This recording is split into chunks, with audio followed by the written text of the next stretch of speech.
इंतजार की घड़ियां खत्म। T20 वर्ल्ड कप का मेला अमेरिका में सज गया। अमेरिका और कनाडा के मैच से आगाज। कनाडा ने पहले बैटिंग करते हुए अमेरिका को 195 रन का हदफ दिया। श्रेयस मुवा 16 बॉल्स पर 29 रन बनाकर और डेलन हेल्गर एक बॉल पर 1 रन बनाकर नॉट आउट रहे। हदफ के ताक़ुब में अमरीकी बैटिंग जारी। अमेरिका टॉस जीतकर कनाडा के खिलाफ फील्डिंग का फैसला किया था। पहले मैच से कबल अमेरिकन और कैरेबियन म्यूजिक का तड़का। ग्राउंड में आतिशबाजी भी की गई। दिल दिल पाकिस्तान भी मैशअप में शामिल।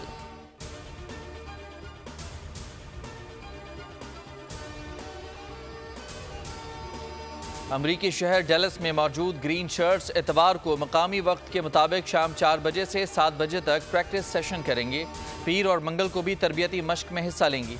पाकिस्तान टीम का T20 वर्ल्ड कप में पहला मैच अमरीका के खिलाफ 6 जून को होगा। पाकिस्तान क्रिकेट टीम का तराना साडी वारी ओए जारी कर दिया गया। छोटे फॉर्मेट का बड़ा मुकाबला T20 वर्ल्ड कप का बुखार। शायकीन है तैयार, बोल ला रहा है खुसूसी प्रोग्राम। खेल का जुनून। मेज़बान फ़हीम अहमद की मज़ेदार बातें। तनवीर अहमद करेंगे बेबाक तबसरे। देखिए T20 वर्ल्ड कप के दौरान सिर्फ बोल न्यूज़ पर।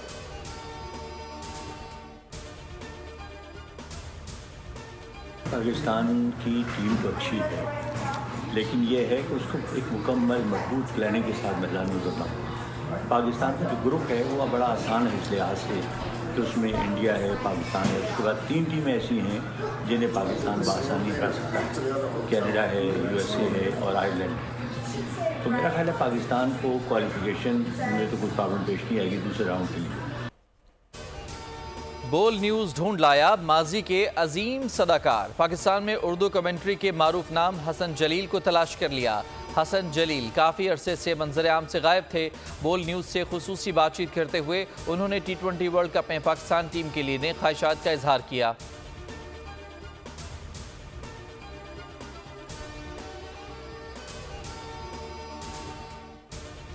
हमूदुर रहमान कमीशन की रिपोर्ट के अंदर तो अब ये हो गया कि अगर आप उसका जिक्र करेंगे तो कानून आपके ऊपर लग जाएगा। इमरान खान के ऊपर क्या एतराज है?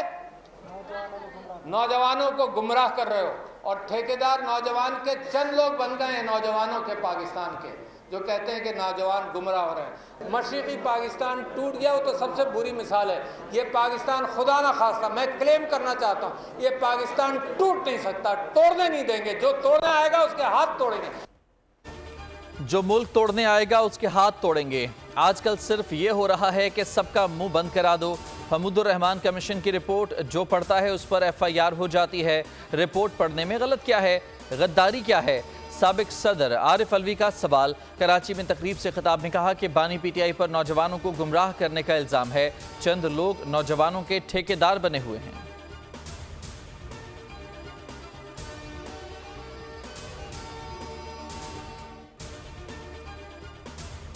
PTI ने अपने दौरे हुकूमत में Hamoodur Rahman commission report media पर नशर क्यों नहीं की? 4 साल हुक्मरान रही। आरिफ अलवी के बयान पर इरफान सिद्दीकी ने सवाल उठा दिया। ट्विटर पर लिखा, हमूदुर रहमान कमीशन रिपोर्ट पढ़ने या पढ़ाने में कोई हर्ज नहीं, लेकिन हर्ज नीयत और जहनी फतूर में है, जो आज 53 साल बाद यकायक जाग उठा। आज भी वक्त है PTI इसे KP के निसाब का हिस्सा बनाकर अपनी तस्कीन का सामान करे।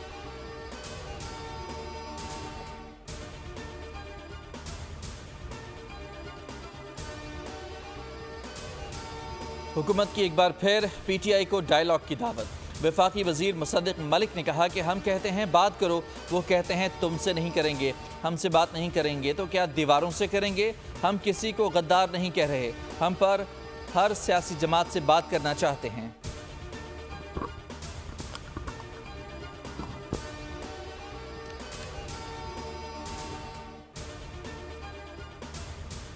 जो ट्विटर हैंडलर है, एक्स हैंडलर को भी जो है आज वो डिसोन कर रहे हैं, और डिसोन करने के बाद आज तक उन्होंने वो ट्वीट डिलीट नहीं की है। उनका हमेशा ये रवैया रहता है, वो जो कहते हैं चोरी भी करते हैं और सीनाजोरी भी करते हैं।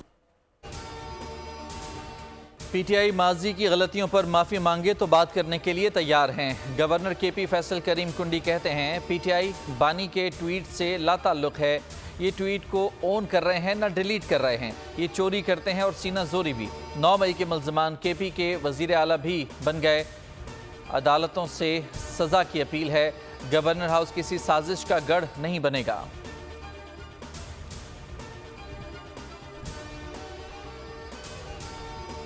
जो ट्विटर हैंडलर है। एक फितना फसाद पार्टी सियासी मुखालिफिन हमारे जो है ना उनके लिए सोग का आलम होता है जब उनको पता चले कि पेट्रोल की कीमत में कमी हो गई है, जब उनको ये बताया जाता है कि आटे की कीमत में कमी हो रही है, और हर वो चीज जिससे मुल्क में आग लगाई जा सकती है, जिसमें मुल्क में फितना फैलाया जा सकता है, वो इनके लिए जो है वो फूड ऑफ थॉट है। और आज भी जो है मुल्क की फौज हो या मुल्क के चीफ जस्टिस हो, उनके खिलाफ एक महाज बनाकर बहुत दिनों से हो रहा है। हमारे पास इतना टाइम नहीं होता कि इनकी ये सियासी बददियानती, और जिसको फॉर्मेशन कमांडर ने तालिबान भी बानी पीटीआई से अच्छे हैं, जो कहते हैं वो तस्लीम भी करते हैं। अज़मा बुखारी की प्रेस कॉन्फ्रेंस, बोली हमूदुर रहमान कमीशन रिपोर्ट की बुनियाद पर नई नस्ल के जहन में फ़ौज के खिलाफ नफरत भरी जा रही है। अफवाज पाकिस्तान और चीफ जस्टिस के खिलाफ डिजिटल दहशतगर्दी की जा रही है।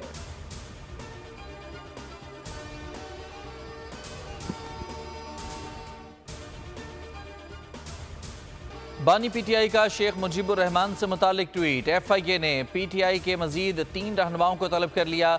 नोटिस बानी पीटीआई के ऑफिशियल एक्स अकाउंट के गैर कानूनी इस्तेमाल पर की जाने वाली इंक्वायरी पर किए गए। एफआईए ने उमर अयूब, बैरिस्टर गौहर और रऊफ हसन मंगल के दिन इंक्वायरी के लिए बुलाया है।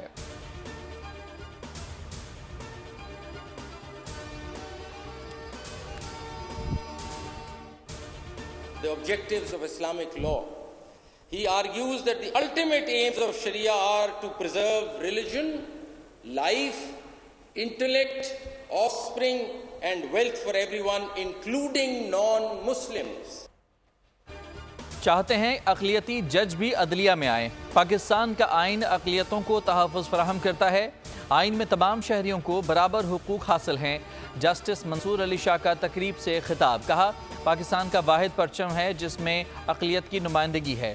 इस्लामी तालीमात भी हमें अक़लियतों के हुकूक सिखाती हैं। जस्टिस अली बाकर नजफी ने कहा कि अदलिया ने अक़लियतों के हुकूक के लिए कमीशन कायम किया है। साबिक चीफ जस्टिस तसद्दुक़ जिलानी ने अपने खिताब में कहा अक़लियतों के बुनियादी हुकूक का तहफ़्फ़ुज़ अदलिया की बुनियादी जिम्मेदारी है।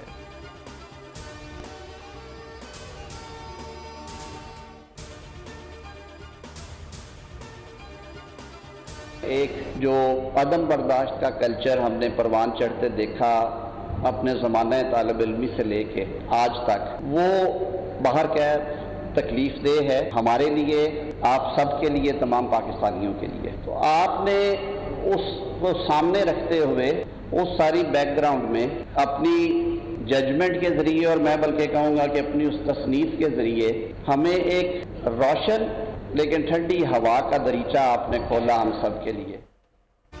अक़लियतों के हुकूक के लिए एक फोर्स तश्कील दे दी गई है।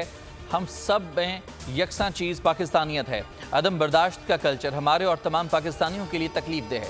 वज़ीर कानून आज़म नज़ीर तारर का तकरीब से खिताब, कहा सब मिलकर चलेंगे तो बहस मुबाहिसे की ज़रूरत नहीं पड़ेगी। मुल्क में इंसाफ सब के लिए बराबर होना चाहिए। जस्टिस तसद्दुक़ जिलानी को खिराजी तहसीन पेश करना चाहता हूँ।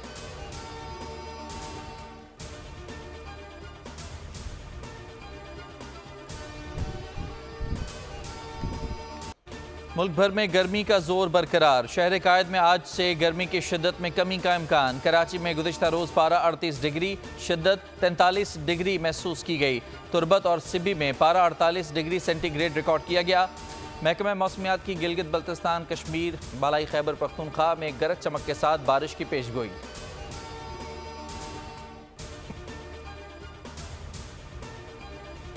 के इलेक्ट्रिक हठधर्मी पर कायम, लोड शेयरिंग कमी के लिए नहीं तैयार। कराची में बिजली की तवील बंदिश का सिलसिला जारी। 14-14 घंटे बिजली की मअतली ने जिंदगी अजीरन कर दी। अवाम तड़प उठे। मुख्तलिफ इलाकों में एहतजाजी मुजाहिरे। इम्तिहानात में शरीक तलबा परेशान। इम्तिहान की तैयारी भी मुश्किल हो गई।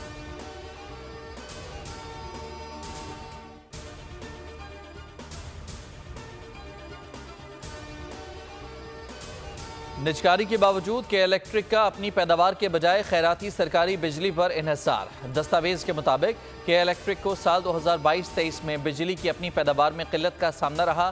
अपनी ज़रूरियात को पूरा करने के लिए के इलेक्ट्रिक CPPA से बिजली लेता रहा।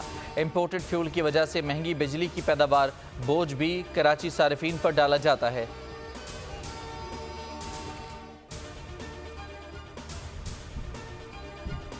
इस वक्त 137 अरब रुपए जो है वो के इलेक्ट्रिक को सब्सिडी की मद में दिए गए नहीं हैं। तो फिर इसका एक एक तरफ ही तो हल है हुकूमत की नवाजिशें हैं। नहीं तो चले हुकूमत की नवाजिशें हैं तो हुकूमत फिर बिलबिला क्यों रही है? हमारा सेटबैक ये है कि 7 साल 8 साल ये केस कोर्ट में मौजूद रहा, इसकी 1 या 2 हेयरिंग के अलावा इसकी हेयरिंग ही नहीं हुई। कराची वाले के इलेक्ट्रिक की वजह से अजियत में मुब्तला हैं। 18 घंटे की लोड शेडिंग हो रही है। सरकारी इदारों में भी 2 अरब रुपए की ओवर बिलिंग की गई। अमीर जमात इस्लामी कराची मुनम जफर की बोल के प्रोग्राम में जैस्मीन मंसूर के साथ बातचीत, के इलेक्ट्रिक का फॉरेंसिक ऑडिट कराने का मुतालबा।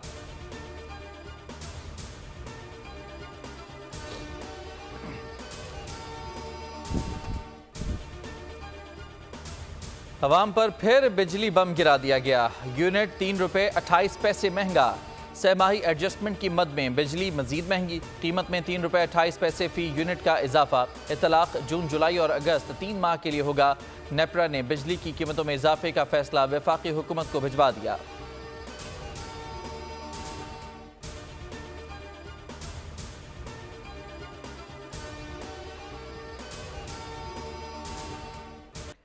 इजाफी गंदम दरामद स्कैंडल, मुलविस अफसरान के खिलाफ कार्रवाई का आगाज।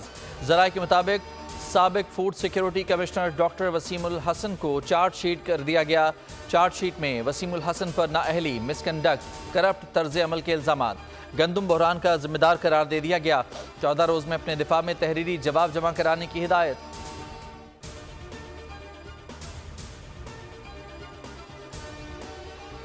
मार्गला हिल्स में लगने वाली आग पर मुकम्मल काबू पा लिया गया। सीडीए टीमों ने तकरीबन 2 घंटे की जिद्दोजहद के बाद आग पर काबू पाया। सीडीए के मुताबिक आग खैबर पख्तूनख्वा के हुदूद में लगी थी। केपी के हुकूमत की मुश्तरका काविश से आग पर काबू पाया गया।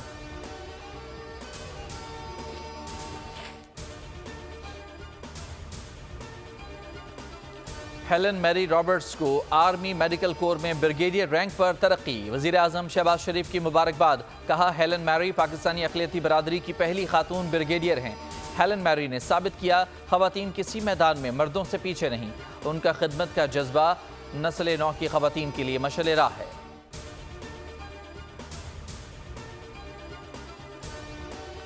पाक बहरिया जहाज यरमूक का शुमाली बहरा अरब में कामयाब इंसदाद मनशियात ऑपरेशन। खुफिया मालूमात पर शुमाली बहरा अरब में इंसदाद मनशियात ऑपरेशन किया गया। 380 किलो मनशियात जब्त कर ली गई, जिसकी बैनुल अक़वामी मार्केट में कीमत हज़ारों डॉलर्स है। ISPR के मुताबिक कामयाब ऑपरेशन पाक बहरिया की समंदर में मौसर निगरानी का नतीजा है।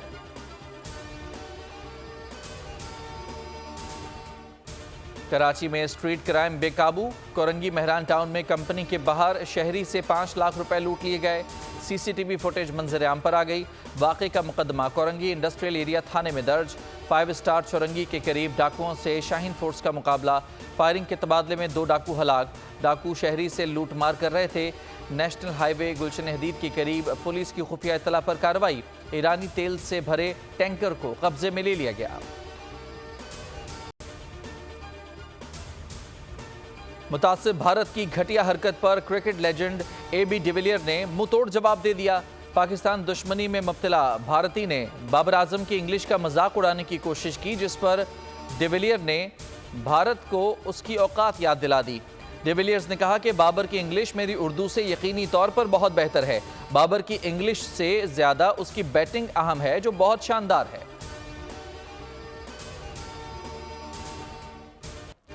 गजा में इस्राएली जुल्म और सितम जारी। 24 घंटों में मजीद 95 फ़लस्तीनी शहीद कर दिए गए, 100 से ज़ायद जख्मी। हिजबुल्लाह ने लबनान में इस्राएली ड्रोन तैयारा मार गिराया। शहदा की मजमूई तादाद 36,379 हो गई।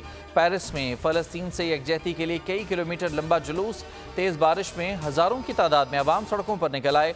मुजाहिरीन ने फ़लस्तीन के हक़ में नारेबाजी की।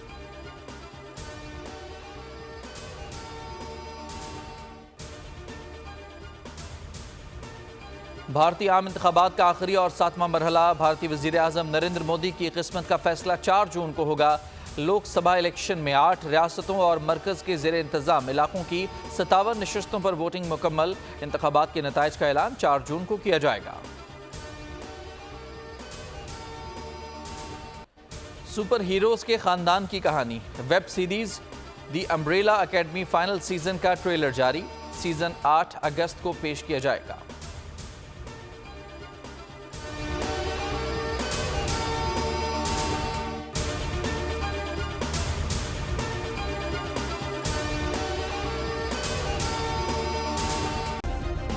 सब्सक्राइब करें और बेल दबाएं ताकि कोई खबर रह न जाए।